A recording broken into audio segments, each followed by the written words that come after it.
दोस्तों स्वागत है आपका बिहार न्यूज में। दोस्तों मैं हूं फिरदौस गनी और आप देख रहे हैं केडीबी लाइव। दोस्तों आज हो चुका है शनिवार 16 जनवरी 2021। तो आज की बिहार की टॉप न्यूज लेकर आए हैं आपके लिए। दोस्तों वीडियो स्टार्ट करने से पहले आपसे एक रिक्वेस्ट है, अगर आप नए हैं इस चैनल पर तो फिर चैनल को सब्सक्राइब करके बेल आइकन को भी प्रेस कर दीजिए और साथ में वीडियो को लाइक कीजिए, अपने दोस्तों के साथ शेयर भी कीजिए। तो चलिए दोस्तों स्टार्ट करते हैं आज की बिहार की टॉप न्यूज। दोस्तों आज से पूरे देश भर में कोरोना टीकाकरण अभियान चलाई जाएगी। जी हां, इसकी तैयारी पूरी हो चुकी है। कोरोना टीकाकरण के दौरान जिस कंपनी का पहला टीका लगेगा उसी कंपनी का दूसरा टीका भी 28 दिनों के अंदर दिया जाएगा। कोविशील्ड टीका लगाने वालों को दूसरी बार कोविशील्ड का ही दूसरा टीका लगेगा, जबकि कोवैक्सीन लगाने वालों को दूसरा डोज भी इसी का दिया जाएगा। जी हां, स्वास्थ्य विभाग ने टीकाकरण को लेकर सभी प्रकार की सावधानी बरतने की हिदायत जिला स्तरीय अधिकारियों को दी है। टीकाकरण अभियान को सफल बनाने के लिए स्वास्थ्य विभाग सभी गतिविधियों की निगरानी कर रहा है। दोस्तों राम मंदिर बनाने के लिए बिहार में चंदा जुटाने का अभियान 15 जनवरी से शुरू हो गया है, यानी कि कल से शुरू हो गया है। जी हां, 44 दिनों तक चलने वाले इस अभियान की शुरुआत शुक्रवार को पटना के 18 स्थानों से हुई है। जी हां, पटना से शुरू हुई चंदा अभियान में बिहार के उप मुख्यमंत्री तारकिशोर प्रसाद सहित भाजपा के अन्य नेता मौजूद थे।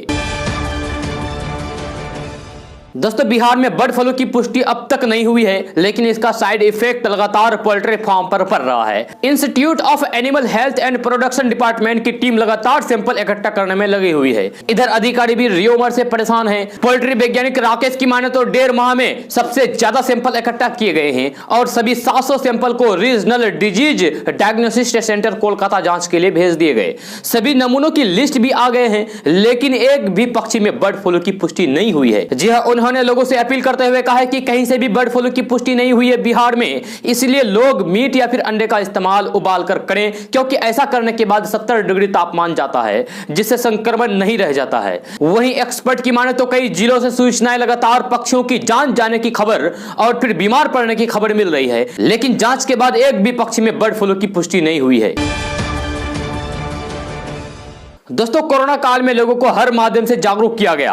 इसके तहत फोन की कॉलर ट्यून में भी कोरोना का जिक्र होने लगा और यहां बॉलीवुड के महानायक अमिताभ बच्चन की आवाज में जागरूकता संदेश दिया जाने लगा।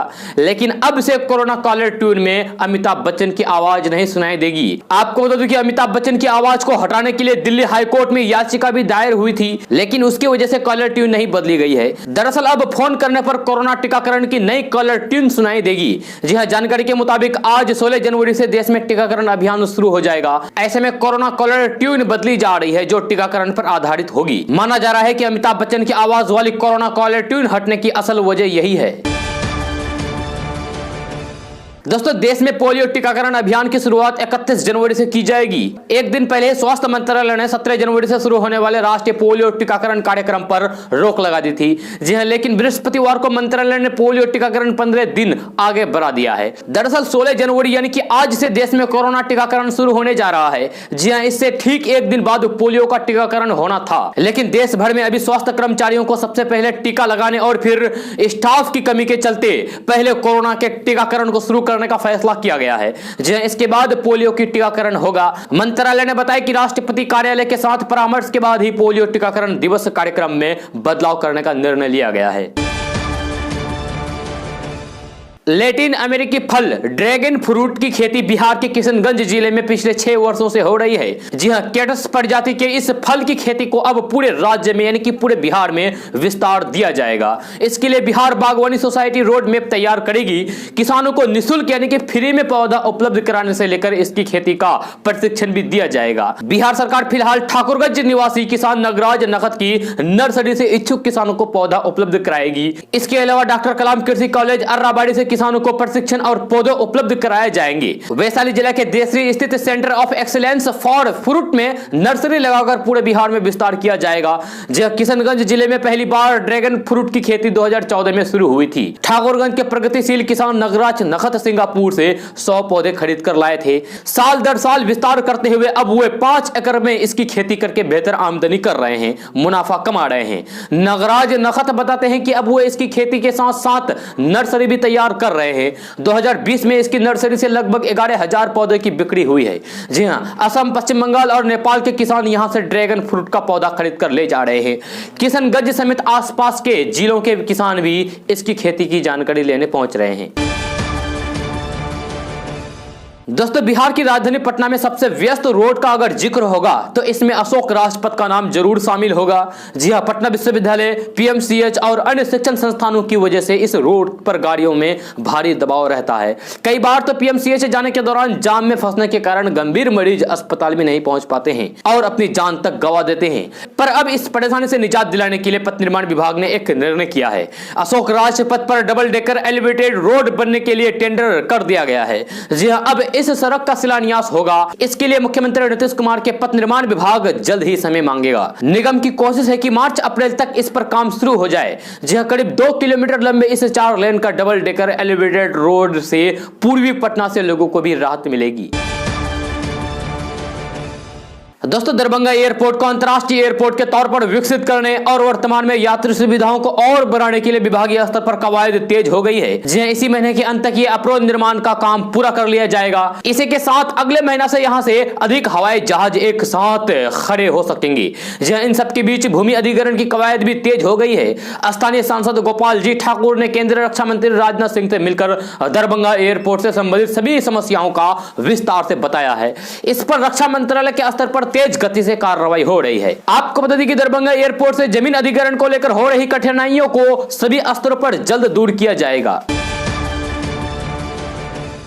दोस्तों, 3 दिनों से मौसम बदला बदला सा है। सोमवार से मौसम ने करवट ली है और ठंड में इजाफा हुआ है। सोमवार की देर रात से कुछ ऐसा कुहासा छाया कि लोगों को पैदल चलने में कठिनाइयां होने लगी। जी हां, स्थिति ऐसी थी कि तेज रोशनी में भी सड़क साफ नहीं दिख रही थी। वहीं मंगलवार की सुबह से तेज पछुआ हवा चल रही है। जी हां, देर रात से ही सही धूप निकलने से लोगों को राहत मिली है। जी हां, वैसे शाम होते होते ठंड में काफी इजाफा हो जाता है। आने वाले 3 दिनों में कुहासा और ठंड का अनुमान मौसम विभाग लगा रहे हैं। दूसरी ओर मौसम में बदलाव का असर फसलों पर भी होने की बात कृषि वैज्ञानिक बता रहे हैं। अगले 3 दिनों तक सुबह में कुहासा छाए रहने का पूर्वानुमान है। सुबह में कुहासा रहने से आलू फसल में पाला लगने से फसल को नुकसान होने की संभावना बनी हुई है। वहीं गेहूं एवं मक्का की फसल के लिए यह कुहासा लाभदायक होगा। कृषि वैज्ञानिकों के अनुसार आलू में पाला से बचाव के लिए मंकोजेब 2 ग्राम प्रति लीटर पानी में मिलाकर स्प्रे करने से फसल को सुरक्षित रखा जा सकता है। दोस्तों, रोहतास जिले में जंगली जानवरों से फसलों को होने वाले क्षति का खामियाजा किसानों को अब कम भुगतना पड़ेगा। जहां वन विभाग किसानों को राहत दिलाएगा। इसके साथ अत्याधुनिक सोलर सिस्टम आधारित म्यूजिक लाइट लगाए जा रहे हैं। घाटियों में वन विभाग के सीमावर्ती इलाकों पर इन्हें स्थापित किया जा रहा है। इसकी आवाज सुनकर जंगली जानवर नहीं आएंगे। म्यूजिकल लाइट की शुरुआत सासाराम प्रखंड की सिकड़िया पंचायत के वन क्षेत्र में की जा चुकी है। पहाड़ी घाटियों में जंगली जानवरों के साथ साथ गैर कानूनी रात्रिकालीन चहलकदमी के दौरान ये सिस्टम सक्रिय हो जाता है। आपको बता दें कि पहाड़ी से सटे गांव में नील गाय, हिरन समेत अन्य जंगली जानवर फसलों को क्षति पहुंचाते हैं। दोस्तों, मुख्यमंत्री नीतीश कुमार की महत्वाकांक्षी परियोजना दीघा आर ब्लॉक 6 लेन सड़क कल औपचारिक रूप से आम जनता के लिए खोल दी गई है। जी हां, शुक्रवार की सुबह 11 बजे से मुख्यमंत्री नीतीश कुमार ने सड़क का विधिवत शुभारंभ किया। आर ब्लॉक स्थित आरंभ पॉइंट पर मुख्यमंत्री नीतीश कुमार ने रिमोट से बटन दबाकर सड़क का शुभारंभ किया। इसके साथ वे वहां पार्क में पौधारोपण किया। जी हां, फिर निर्माण कार्य से जुड़े अधिकारियों को पुरस्कृत किया। दोस्तों, बिहार में बीते सप्ताह मौसम की स्थिति को देखकर किसान गेहूं की खेती को लेकर काफी चिंतित थे। जनवरी के पहले सप्ताह में ही जिस कदर मौसम में अचानक गर्मी आई थी, उससे गेहूं की फसल को भारी नुकसान पहुंचने की उम्मीद थी। पर मंगलवार की सुबह से अचानक मौसम ने करवट लेने से एक बार फिर से किसानों में अच्छे पैदावार होने की आस जग गई है। आपको बता दें कि जनवरी में काफी तेज ठंड पड़ती है, लेकिन इस बार जनवरी माह के शुरू होते ही मौसम ने अचानक ऐसा करवट लिया था कि तापमान बढ़ता ही चला जा रहा था। गेहूं की खेती करने वाले किसानों के लिए यह चिंता का विषय बनता जा रहा था। खेतों में मौजूद नमी की मात्रा, तापमान में तेजी से वृद्धि होने और पछुआ हवा के तेज रफ्तार के कारण सूखती चली जा रही थी, जबकि यही समय होता है जब गेहूं के पौधे में तेजी से वृद्धि होती है। इस प्रकार मौसम में गर्मी बढ़ जाने से पौधे की वृद्धि तक रुक जाती है, जिससे फसल को भारी नुकसान पहुंचने का डर पैदा हो गया था। लेकिन इसी बीच मंगलवार की सुबह से मौसम ने अचानक एक बार फिर से करवट बदल दी। शुक्रवार को भी तेज ठंडी हवा बहने के साथ ही सुबह घने कोहरे का दीदार करते ही किसानों के चेहरे खिल गए। इसकी वजह से पूरे दिन सूरज की तीखी रोशनी से बचाव होने के साथ ही ठंड में अचानक वृद्धि को देखकर अब किसानों को एक बार फिर से अच्छे पैदावार होने की आस जग गई है। दोस्तों, पंजाब सरकार ने केंद्रीय कृषि कानूनों को वापस लेने के लिए प्रस्ताव पास कर दिया है। जी हां, कल मुख्यमंत्री कैप्टन अमरिंदर सिंह की अध्यक्षता में हुई कैबिनेट की बैठक में यह प्रस्ताव पास किया गया है। पंजाब कैबिनेट ने कहा है कि इस तरीके के कानून बनाने का केंद्र सरकार को अधिकार ही नहीं था। इसी के साथ कैबिनेट ने प्रस्ताव पारित कर दिया है और कहा है कि जो कानून केंद्र सरकार को बनाने का अधिकार नहीं था उसे वापस लेना चाहिए। कैबिनेट का कहना है कि किसानों के हितों को ध्यान में रखते हुए केंद्र को यह कानून वापस ले लेना चाहिए। दोस्तों, सामाजिक कार्यकर्ता अन्ना हजारे ने गुरुवार को प्रधानमंत्री नरेंद्र मोदी को एक पत्र लिखा है और अपना फैसला दोहराया है कि वे जनवरी के अंत में दिल्ली में किसानों के मुद्दे पर अंतिम भूख हड़ताल करेंगे। जी हां, केंद्र के 3 नए कृषि कानूनों के खिलाफ दिल्ली की सीमाओं पर विभिन्न किसान संगठनों के जारी आंदोलन के बीच अन्ना हजारे ने यह चिट्ठी लिखी है। खत में किसी तारीख का जिक्र नहीं किया गया है, लेकिन उन्होंने कहा है कि जनवरी महीने के अंत में वे किसानों के मुद्दे पर अपनी आखिरी भूख हड़ताल करेंगे। पिछले साल 14 दिसंबर 2020 को उन्होंने केंद्रीय कृषि मंत्री नरेंद्र सिंह तोमर को पत्र लिखकर आगाह किया था कि कृषि पर एमएस स्वामीनाथन कमेटी की सिफारिशों समेत उनकी मांगे नहीं मानी गई तो फिर वे भूख हड़ताल करेंगे। दोस्तों, आज से बिहार में भी कोरोना वैक्सीनेशन कार्य शुरू हो जाएंगे। जी हां, विधानसभा चुनाव में बूथ पर होने वाले मतदान का जिस प्रकार सीधा प्रसारण किया जाता है उसी तर्ज पर बिहार में वैक्सीनेशन सेंटर से कोरोना टीकाकरण के सीधे प्रसारण की व्यवस्था की गई है। वेबकास्टिंग के माध्यम से वैक्सीन सेंटरों से राज्य और केंद्रीय मुख्यालय जुड़े रहेंगे। जी हां, राज्य के 50 सेंटरों से टीकाकरण का सीधा प्रसारण किया जाएगा। टीकाकरण के दौरान प्रधानमंत्री नरेंद्र मोदी चाहे तो वेबकास्टिंग के माध्यम से राज्य के उन वैक्सीनेशन सेंटरों से जुड़कर टीकाकरण की स्थिति की जानकारी ले सकते हैं। जी हां, इसको लेकर बिहार में पूरी तैयारी की गई है। मुख्यमंत्री IGIMR जाकर टीकाकरण की जानकारी लेंगे। बिहार में आज से होने वाले राज्यव्यापी टीकाकरण वैक्सीनेशन को लेकर वैक्सीन सेंटर से 10 क्षेत्रीय वैक्सीन सेंटरों पर टीका पहुंचा दिया गया है। दोस्तों, पश्चिम बंगाल में विधानसभा चुनाव से पहले तृणमूल कांग्रेस को बड़ा झटका लगा है। जी हां, बंगाल के सीएम ममता बनर्जी और टीएमसी सांसद कल्याण बनर्जी पर बिहार के सीतामढ़ी में केस दर्ज किया गया है। यह केस आईपीसी की विभिन्न धाराओं में दर्ज किया गया है। बंगाल में चुनाव प्रचार के दौरान टीएमसी सांसद कल्याण बनर्जी ने सीता को लेकर एक कथित विवादित बयान दिया था। कल्याण बनर्जी के इस बयान पर विपक्षी बीजेपी ने जबरन हंगामा किया। वहीं अब सीतामढ़ी में केस दर्ज किया गया है। मिली जानकारी के मुताबिक सीतामढ़ी सिविल कोर्ट में बंगाल के मुख्यमंत्री ममता बनर्जी और टीएमसी के सांसद कल्याण बनर्जी को आरोपित करके उनके विरुद्ध धार्मिक भावनाओं को ठेस पहुंचाने और फिर देश में सौहार्द बिगाड़ने का आरोप लगाते हुए मुकदमा दायर किया है। जी हां, मुकदमा दाखिल किया है। बिहार विद्यालय परीक्षा समिति की ओर से इंटर और मैट्रिक की परीक्षा अगले माह फरवरी में शुरू हो रही है। जी हां, इससे पहले ही समिति ने सभी विषयों का मॉडल पेपर जारी कर दिया है। समिति ने सभी परीक्षार्थियों को मॉडल पेपर देखने को कहा है। मॉडल पेपर में दिए गए प्रश्नों के अनुसार ही एग्जाम में भी प्रश्न पूछे जाएंगे। आपको बता दूं कि 1 फरवरी से इंटर और 17 फरवरी से मैट्रिक परीक्षा शुरू हो रही है। अभी प्रैक्टिकल की परीक्षा जारी है। बोर्ड में जारी प्रश्नों में आधे प्रश्नों को ही हल करने को कहा है। 100 अंकों की सैद्धांतिक परीक्षा में 50 अंक के ऑब्जेक्टिव सवाल पूछे जाएंगे। जी हां, ऑब्जेक्टिव सवालों की संख्या 100 रहेगी, लेकिन इसका जवाब किसी 50 प्रश्नों का ही देना होगा। जी OMR सीट को ब्लैक या फिर ब्लू पेन से रंगना होगा। 80 वस्तुनिष्ठ प्रश्नों में केवल 40, 70 वस्तुनिष्ठ प्रश्नों में केवल 35 प्रश्नों का ही जवाब देना होगा। इसके साथ ही अलग 30 लघु उत्तरीय में 15 और 20 लघु उत्तरीय प्रश्नों में 10 का जवाब देना होगा। दीर्घ उत्तरीय प्रश्न में 8 में 4 तो किसी में 6 में 3 प्रश्नों का जवाब देना होगा। मैट्रिक में साइंस विषय में 110 प्रश्न पूछे जाएंगे। इसमें वस्तुनिष्ठ प्रश्नों की संख्या 80 रहेगी। स्टूडेंट को केवल 40 प्रश्नों का ही जवाब देना होगा। लघु वित्तीय प्रश्न 24 और दीर्घ उत्तीर्ण प्रश्नों की संख्या 6 रहेगी। दोस्तों, बिहार में ठंड की जोरदार वापसी हुई है। देश के उत्तरी पश्चिमी इलाकों से बिहार में आ रही बर्फीली हवाओं ने बिहार में तापमान को और गिरा दिया है। जी हां, मौसम विभाग का पूर्वानुमान है कि अगले 3 दिन तक बिहार में कड़ाके की ठंड रहेगी। पछुआ हवा की गति 18 से 22 किलोमीटर प्रति घंटा होने से प्रदेश में दक्षिण मध्य और फिर पश्चिमी इलाकों में कोल्ड डे या फिर सीवियर कोल्ड डे की स्थिति बनने के आसार हैं। कोहरा भी और गहरा सकता है। जी हां, दक्षिणी बिहार के गया सहित आसपास के इलाकों में प्रदेश का सबसे न्यूनतम तापमान 4.2 डिग्री सेल्सियस दर्ज किया गया है। शुक्रवार को उत्तर बिहार को छोड़कर करीब पूरे बिहार में पछुआ हवा पूरी तरीके से शुष्क बनी रही। जी हां, इसी के चलते गलन या फिर कनकनी ज्यादा महसूस की गई। दरअसल हवा में नमी की मात्रा पिछले 1 महीने में सबसे कम दर्ज किया गया है। जी हां, हवा में नमी की मात्रा औसत 65% के आसपास ही रही। सर्दी में नमी की ये मात्रा सामान्य से कम मानी जाती है। आज पटना सहित प्रदेश के 17 मुख्य शहरों का न्यूनतम तापमान सामान्य से कम और फिर 10 डिग्री सेल्सियस से कम दर्ज किया गया है। सबसे कम तापमान वाले शहरों में टेहरी में न्यूनतम तापमान 4.5,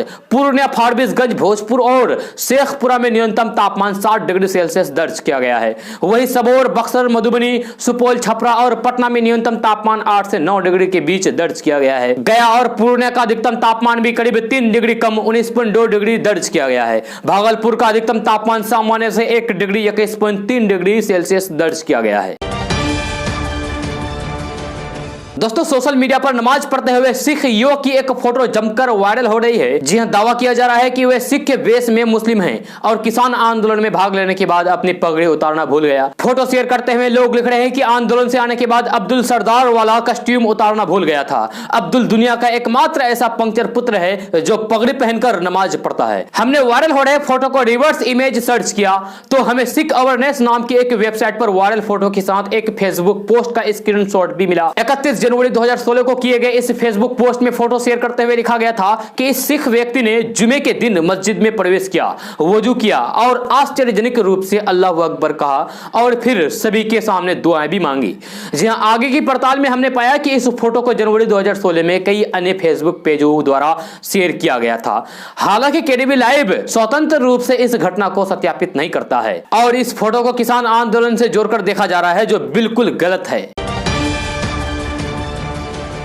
दोस्तों, बर्ड फ्लू की वजह से देश भर के करीब 13 से ज्यादा मंडियों में चिकन बैन कर दिया गया है। जी हां, देश के राजधानी दिल्ली में तो चिकन और अंडा दोनों ही बैन कर दिए गए हैं, जिसका नतीजा यह हुआ कि दूसरे राज्यों के लोगों पर भी इसका असर पड़ा और अंडे की बिक्री एकदम से गिर गई। देखते ही देखते 550 रुपए के 100 बिकने वाले अंडे आज 335 रुपए के रेट पर बिक रहे हैं। जी हां, लेकिन हालात यह हो गया है कि रेट में भी देश की सबसे बड़ी बरवाली मंडी हरियाणा में ग्राहक नहीं है। जी हां, जानकारों का कहना है कि अगर यही हालात रहे तो फिर अंडे के दाम और नीचे जा सकते हैं। दोस्तों, भारत सरकार ने एक और मास्टर स्ट्रोक बनाया है। जी हां, भारत को नया बिजली सरप्लस राष्ट्र बना दिया है। जी हां, सरकार इसी आत्मनिर्भर को हासिल करने के लिए अब खाना पकाने में बिजली के उपयोग पर जोर देने की योजना पर काम कर रही है। कोयला और सौर ऊर्जा के माध्यम से बिजली उत्पादन में वृद्धि की क्षमता के कारण 2019 में भारत ऊर्जा के क्षेत्र में सरप्लस देश बन चुका है। जी हां, आज देश की कुल स्थापित क्षमता 374 गीगावाट से अधिक है, जो कि डिमांड से कहीं अधिक है। यही नहीं, भारत हर साल $100 बिलियन से अधिक पेट्रोलियम और प्राकृतिक गैस के आयात पर खर्च करता है। पेट्रोलियम का इस्तेमाल परिवहन के लिए होता है, जबकि प्राकृतिक गैस का इस्तेमाल खाना पकाने के लिए होता है। दोस्तों, सहरसा जिले के विभिन्न प्रखंडों के करीब 7000 से अधिक बच्चे स्कूल नहीं जा रहे हैं। इन बच्चों को किसी स्कूल में नामांकन नहीं कराया गया है। आर्थिक स्थिति कमजोर एवं अशिक्षित के कारण अभिभावक बच्चों को स्कूल भेजने में असमर्थ हैं। शिक्षा विभाग ने शिक्षा से वंचित बच्चों का नामांकन के लिए टोला मोहल्ला जनसंपर्क अभियान चलाकर उसे पास के स्कूल में नामांकन करने का अभियान भी चलाया है। इसके बाद भी सैकड़ों बच्चे शिक्षा से वंचित हैं। सहरसा जिले के विभिन्न प्रखंड में विशेषकर ग्रामीण क्षेत्र में बच्चे शिक्षा से वंचित हैं। आर्थिक रूप से कमजोर एवं शिक्षा से प्रति उदासीन रहने वाले अभिभावक अपने छोटे बच्चों को स्कूल नहीं भेजते हैं, जिस कारण से ही ऐसे बच्चे आज भी शिक्षा से वंचित हैं। कोरोना के दैनिक मामले में उतार चढ़ाव का दौर जारी है। पिछले 2 दिन से कोरोना के मामले लगातार बढ़ रहे थे, लेकिन आज इस पर लगाम लग गई। जी हां, पिछले 24 घंटे में कोरोना के 15,590 नए मामले सामने आए हैं, जिसके बाद कुल मामलों की संख्या 1,05,27,683 हो गई है। जी हां, केंद्रीय स्वास्थ्य मंत्रालय की ओर से आंकड़ों के मुताबिक पिछले 24 घंटे में 15,975 मरीज ठीक होकर अस्पताल से डिस्चार्ज हुए हैं।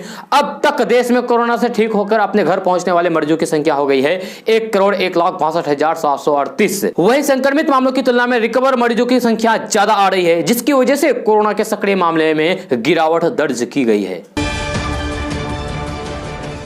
दोस्तों, किसान आंदोलन आज देश में एक आवाज बन गई है। जी हां, आंदोलन कर रहे किसानों की सबसे प्रमुख मांग है न्यूनतम समर्थन मूल्य यानी कि एमएसपी की गारंटी। हालांकि जानकार का कहना है कि मात्र इसी से किसानों का दर्द दूर नहीं होगा। एमएसपी के अलावा पीपीएस और कृषि उत्पादकों की समय से खरीद भी जरूरी है। अगर इनमें से किसी एक को भी अलग कर दिया जाए तो फिर पूरे ढांचे का कोई मतलब नहीं रह जाएगा। यानी कि एमएसपी मंडियां और पीपीएस तीनों होगी तभी लाभ मिलेगा। 70 के दशक में एमएसपी और फिर सार्वजनिक संगठन प्रणाली पीपीएस सबसे अधिक फायदा धान गेहूं पैदा करने वाले किसानों को मिला। जी आज के दौर में एमएसपी और पीपीएस का उद्देश्य दोहरा है। तो दोस्तों, आपको मालूम है कि आखिर ये एमएसपी है क्या? नहीं मालूम है तो चलिए आपको बताते हैं। तो अगर कभी कई फसलों की कीमत बाजार के हिसाब से गिर भी जाती है, तब भी केंद्र सरकार तथा तय न्यूनतम समर्थन मूल्य पर ही किसानों से फसल खरीदती है, ताकि किसानों को नुकसान से बचाया जा सके। जी हां, किसी फसल की एमएसपी पूरे देश में एक ही होती है। कृषि मंत्रालय के अधीन कृषि लागत और फिर मूल्य आयोग की अनुशंसा के आधार पर एमएसपी तय होता है। सुप्रीम कोर्ट की समिति से भारतीय किसान यूनियन के अध्यक्ष भूपेंद्र सिंह मान के अलग होने का प्रदर्शनकारी किसानों ने स्वागत किया है। जी हां, किसान नेता ने कहा है कि हम कोई समिति नहीं चाहते हैं और तीनों कृषि कानूनों को रद्द किए जाने से कम हमें कुछ भी मंजूर नहीं है। किसान नेताओं ने कहा है कि समिति के 3 अन्य सदस्यों को भी इससे अलग हो जाना चाहिए। किसानों ने कहा है कि प्रदर्शनकारी किसान संगठनों ने नए कृषि कानूनों पर किसानों और फिर केंद्र के बीच गतिरोध को सुलझाने के लिए किसी समिति के गठन की मांग ही नहीं की थी। वहीं कुछ नेताओं ने मान सिंह को कानून के खिलाफ आंदोलन में शामिल होने का न्योता भी दिया। जहां किसान संगठनों और विपक्षी दलों ने समिति के सदस्यों को लेकर आशंका जाहिर करते हुए कहा था कि इसके सदस्य पहले में तीनों कृषि कानूनों की पैरवी कर चुके हैं। दोस्तों, भाजपा सांसद सुशील कुमार मोदी ने कहा है कि दिल्ली में किसान जो आंदोलन कर रहे हैं वह असली किसान नहीं हो सकता, उसको असली किसान नहीं कहा जा सकता। उन्होंने कहा है कि जो लोग सांसद सर्वोच्च न्यायालय और फिर राष्ट्रीय पर्व की गरिमा को ठेस पहुंचाने पर तुले हैं वे असली किसान नहीं हो सकते हैं। ट्वीट करके सांसद ने कहा है कि तीनों कृषि कानूनों पर अंतरिम रोक लगाकर सुप्रीम कोर्ट ने आंदोलनकारी किसानों का भरोसा जीतने की अब तक सबसे बड़ी कोशिश की है, लेकिन अराजकता प्रेमी विपक्ष और किसान नेताओं ने कोर्ट की पहल से बनी विशेष समिति को मानने से इनकार करके गतिरोध को तिल को पहाड़ बना दिया। वे ट्रैक्टर रैली निकालकर राजधानी में गणतंत्र दिवस की परेड में भी विघ्न डालना चाहते हैं, जबकि ये परेड कभी भाजपा या फिर किसी सत्तारूढ़ दल का कार्यक्रम नहीं रही। दोस्तों, बिहार की अदालतों में मुकदमा का बोझ लगातार बढ़ता जा रहा है। जी हां, स्टेट क्राइम रिकॉर्ड ब्यूरो के आंकड़ों के मुताबिक वर्ष 2018 में बिहार में कुल 10,67,000 लंबित रह गए थे। जी हां, जबकि 2019 के खत्म होने के बाद इसकी कुल संख्या 11,91,000 हो गई है। दिलचस्प बात यह है कि कुल ट्रायल में से 2% मामलों में ही अदालत फैसला सुना पाई है। जी हां, इसमें भी 12% मामलों में ही सजा मिल सकी है। जी हां, फैसला आए बाकी मुकदमों के आरोपियों को दोषी साबित नहीं किया जा सका है। ब्यूरो के रिकॉर्ड के अनुसार 2019 में अदालतों में कुल 20,726 केस ट्रायल पूरा हो पाया है। इसमें से 2574 दोषियों को सजा मिली और 17,920 आरोपियों को पर्याप्त साक्ष्य अभाव में बरी कर दिया गया। आंकड़ों का विश्लेषण करने पर पता चलता है कि अदालतों में चल रहे 10 मुकदमों में से एक में ही 1 साल में फैसला आ पाता है, बाकी 9 केस अगले साल सुनवाई के लिए लंबित ही रह जाते हैं। दोस्तों, इंडिगो एयरलाइंस के स्टेशन हेड रुपेश कुमार सिंह की घटना के 3 दिन गुजर जाने के बाद भी पुलिस के हाथ खाली हैं। जी हां, पुलिस अभी तक अपराधियों का कोई भी सुराग नहीं ढूंढ पाई है। बिहार में कानून व्यवस्था और फिर रुपेश घटना को लेकर नीतीश कुमार से जब सवाल पूछा गया तो उन्होंने कहा कि बिहार में सब कुछ ठीक है और मीडिया को इस तरीके से पुलिस की कार्यशैली पर सवाल नहीं उठाना चाहिए। सीएम नीतीश कुमार ने कहा है कि अपराध करेंगे तो नहीं बचेंगे। मुख्यमंत्री नीतीश कुमार ने पत्रकारों को यह भी कहा है कि जंगल राज का वक्त याद कर लीजिए। मुख्यमंत्री नीतीश कुमार काफी देर तक पत्रकारों से बहस करते रहे हैं। मुख्यमंत्री नीतीश कुमार ने कहा है कि मीडिया वाले विपक्ष की भाषा ना बोले। मुख्यमंत्री नीतीश कुमार ने कहा है कि अगर आपको किसी अपराध के बारे में जानकारी मिलती है तो फिर सीधे हमें बताएं। तो पत्रकारों ने पूछा है कि आखिर वे सूचना दे तो किसे दें। मुख्यमंत्री नीतीश कुमार ने इस सवाल का जवाब देते हुए कहा है कि जानकारी सीधे बिहार के डीजीपी को दीजिए। तब पत्रकारों ने यह आरोप लगाया है कि बिहार के डीजीपी फोन नहीं उठाते हैं। यह बात सुनते ही मुख्यमंत्री नीतीश कुमार ने खुद डीजीपी को वहीं उसी वक्त फोन लगा दिया। जब उसका फोन डीजीपी एस के सिंघल ने उठाया तो उन्होंने कहा है कि डीजीपी साहब पत्रकारों का फोन भी उठाया कीजिए। दोस्तों, बिहार में बढ़ते क्राइम को लेकर तेजस्वी यादव लगातार सरकार पर हमलावर हैं। लॉ एंड ऑर्डर को ठेंगा दिखाते हुए अपराधी बिहार में हर दिन बड़ी वारदात को अंजाम दे रहे हैं, जिसे लेकर अब तेजस्वी यादव ने जनहित के लिए एक संदेश देते हुए सरकार पर तंज कसा है। नेता प्रतिपक्ष तेजस्वी यादव ने ट्वीट करके लिखा है कि जनहित में जारी, कृपया आप सावधानी पूर्वक घर से बाहर निकलिए। बिहार की अनैतिक असमर्थ सरकार में विधि व्यवस्था समाप्त है। सत्ता संरक्षित अपराधी कभी भी कहीं भी तांडव करके किसी को भी लूट अपहरण कुछ भी घटना कर सकते हैं। दोस्तों, देश के सभी राज्यों में 600 जिलों में प्रधानमंत्री कौशल विकास योजना का तीसरा चरण कल से शुरू हो गया है। जी हां, प्रधानमंत्री कौशल विकास योजना 3.0 के तहत योजना की 2020-21 की अवधि के दौरान 8 लाख लोगों को प्रशिक्षण दिया जाएगा। इस पर 948 करोड़ रुपए खर्च होंगे। जी हां, इस योजना की शुरुआत कौशल विकास और उद्यमी मंत्री महेंद्र नाथ पांडे ने किया है। प्रधानमंत्री कौशल विकास योजना 1.0 और फिर प्रधानमंत्री कौशल विकास योजना 2.0 से मिले अनुभव के आधार पर मंत्रालय ने इसके नए संस्करण में सुधार किया है। जी इसे कोरोना महामारी की वजह से पैदा हुई स्थिति के अनुरूप बनाया गया है। प्रधानमंत्री नरेंद्र मोदी ने 15 जुलाई 2015 को कुशल भारत मिशन की शुरुआत की थी। प्रधानमंत्री कौशल विकास योजना इस अभियान को रफ्तार मिली है। आपको बता दें कि आप इस योजना का लाभ कैसे उठा सकते हैं। तो प्रधानमंत्री कौशल विकास योजना का उद्देश्य युवाओं को उद्योगों से जुड़ी ट्रेनिंग देना ताकि उनकी रोजगार पाने में मदद हो सके। युवाओं को ट्रेनिंग की कोई भी फीस नहीं देनी होगी, फीस का सरकार खुद भुगतान करती है। इस योजना के तहत ज्यादातर कम पढ़े लिखे या फिर बीच में स्कूल छोड़ने वाले युवाओं को कौशल प्रशिक्षण देती है। अगर आप भी इस योजना का लाभ लेना चाहते हैं तो आप www.pmkvyofficial.org पर जाकर प्रधानमंत्री कौशल विकास योजना के लिए आवेदन कर सकते हैं और इसका लाभ प्राप्त कर सकते हैं। दोस्तों, क्या आप पाकिस्तान के बलूचिस्तान के बारे में वो रहस्य सुना है जिससे पाकिस्तान की एक ही झटके में गरीबी दूर हो जाएगी? जी हाँ, पाकिस्तान के बलूचिस्तान में सोना का भंडार है। पाकिस्तान के बलूचिस्तान वह हिस्सा है जो प्राकृतिक संसाधनों के लिहाज से काफी समृद्ध है। इस हिस्से में इतना सोना है कि पाकिस्तान की गरीबी को दूर कर सकता है। आप जानकर ये हैरान हो जाएंगे, लेकिन बिल्कुल ये सच है। जी हाँ, दुनिया में बलूचिस्तान वह जगह है जहां पर सोने और तांबे का सबसे ज्यादा भंडार मौजूद है। बलूचिस्तान की रोक अधिक वह जगह है जहां पर आप जितना सोच नहीं सकते उतना सोना मौजूद है। यहाँ के लोगों को शक है कि पाकिस्तान सरकार यहाँ पर मौजूद सोने की भंडार को चुपचाप दूसरे देशों को बेच रही है। बलूचिस्तान के लोग इस बात को लेकर नाराजगी जताते हुए इतना समृद्ध होने के बाद भी उन्हें कोई फायदा नहीं मिल पाता है। जी हाँ, इसीलिए अब यहाँ के लोगों ने सरकार से आजादी की मांग तेज कर दी है। बलूचिस्तान के सांदक और रोडोडिक में इंजीनियर्स को तांबे और सोने का भंडार मिला था। साल 1995 में रोडोडिक में पहली बार खुदाई की गई। पहले 4 माह में यहाँ से 200 किलोग्राम सोना और 1700 टन तांबा निकला था। इसके बाद अंदाजा लगाया गया था कि इलाके में 590 करोड़ टन से ज्यादा खनिज मौजूद हैं। जी हां, जानकारों को उम्मीद है कि इस खान में 40 करोड़ टन सोना मौजूद है। दोस्तों, कांग्रेस के पूर्व अध्यक्ष राहुल गांधी ने तमिलनाडु के मैदूर में जल्लीकट्टू के आयोजन को देखा। इस दौरान राहुल गांधी ने यहां मोदी सरकार पर निशाना साधा। राहुल गांधी ने कहा कि सरकार किसानों को नजरअंदाज नहीं कर रही है, बल्कि उन्हें बर्बाद करने का षड्यंत्र रच रही है। राहुल गांधी ने कहा कि जिन कानूनों को मोदी सरकार जबरदस्ती लाई है, आप मेरी बात को गांठ बांध लीजिए। मोदी सरकार को यह कानून, कृषि कानूनों को वापस लेना होगा। जब पत्रकारों से बात करते हुए राहुल गांधी ने कहा कि भाजपा अपने 2 या फिर 3 दोस्तों को लाभ पहुंचाने की कोशिश कर रहे हैं, जिसे हम सफल नहीं होने देंगे। उन्होंने कहा कि मोदी सरकार किसानों की उपेक्षा ही नहीं कर रही है, बल्कि उन्हें पूरी तरीके से नष्ट करने की साजिश रच रही है। उन्होंने कहा कि पंजाब और हरियाणा के किसान जान की परवाह किए बिना दिल्ली बॉर्डर पर शांतिपूर्वक आंदोलन कर रहे हैं, लेकिन सरकार उनकी एक भी नहीं सुन रही है। सरकार किसानों की जमीन हत्या कर अपने उद्योगपति मित्रों को देना चाहती है। राहुल गांधी ने कहा कि प्रधानमंत्री नरेंद्र मोदी कोरोना महामारी के दौरान भी लोगों की सहायता नहीं की थी। मैं उनसे पूछना चाहता हूं कि आप किस तरीके के प्रधानमंत्री हैं जो आपदा में किसी का साथ नहीं देते हैं। उन्होंने कहा कि चीनी सैनिक देश की सीमाओं में घुस रहे हैं, लेकिन प्रधानमंत्री नरेंद्र मोदी चुप क्यों है।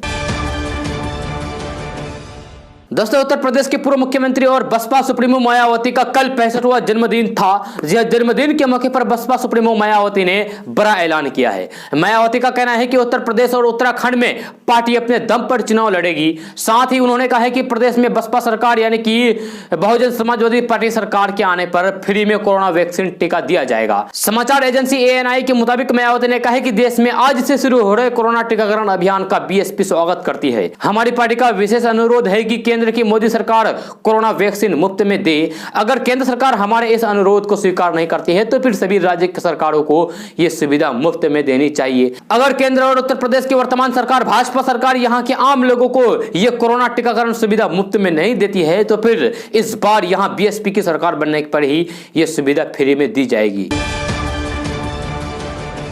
दोस्तों, जबरन डेटा लेने वाले व्हाट्सएप के नए प्राइवेसी पॉलिसी से परेशान यूजर्स के लिए अब भारत सरकार सामने आ गई है।